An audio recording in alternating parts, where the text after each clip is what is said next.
আমাদের জীবনটাকে আমরা খুব সুন্দরভাবে কাটাতে চাই, কিন্তু সবসময় সেটা হয়ে ওঠে না। কিছু জিনিস যেটা হট করে চলে আসে জীবনে এবং তার সাথে লড়তে হয়।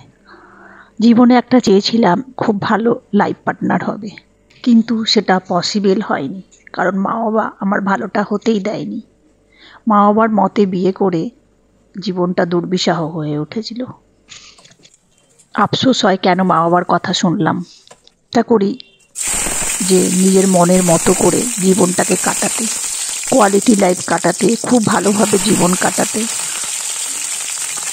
অনেক সমস্যার মধ্যে দিয়ে জীবনে এগিয়েছি, কারণ নিজের কোনো দিনই কোনো দোষ ছিল না।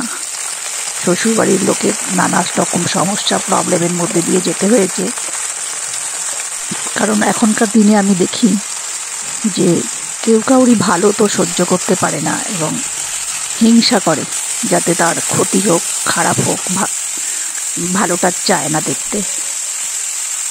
তখন ওখানে শ্বশুরবাড়িতে যখন থাকতাম, চেষ্টা করেও খুব ভালো ভালো কাজের মধ্যে দিয়ে নিজেকে ভালো রাখতেও পারতাম না। যখন ওই পরিবেশ থেকে নিজেকে সম্পূর্ণভাবে দূরে সরিয়ে নিজের রোজগারের টাকা একটি ফ্ল্যাট কিনতে সক্ষম হলাম, তখন সেই পরিবেশ থেকে সরে এসেছি।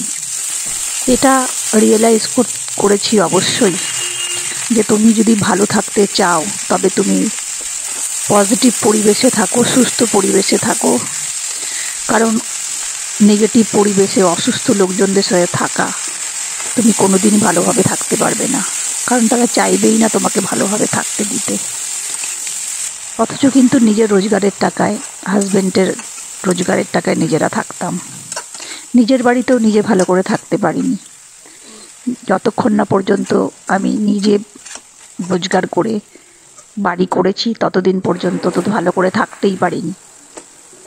যাই হোক, অনেক দীর্ঘ বছরের প্রতীক্ষার পর নিজের অদম্য প্রচেষ্টায় একটি ফ্ল্যাট কিনেছি। সেখানে সুন্দর সাজিয়ে গুছিয়ে নিয়ে আছি।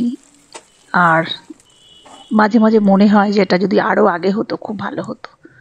তবে নিজের একার চেষ্টা থাকলে তো হবে না, হাজব্যান্ডেরও চেষ্টা থাকা দরকার।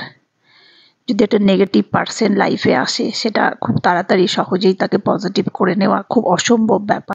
চেষ্টা থাকে নিজেকে, সন্তানকে, হাজব্যান্ডকে পজিটিভ রাখার সব সময়।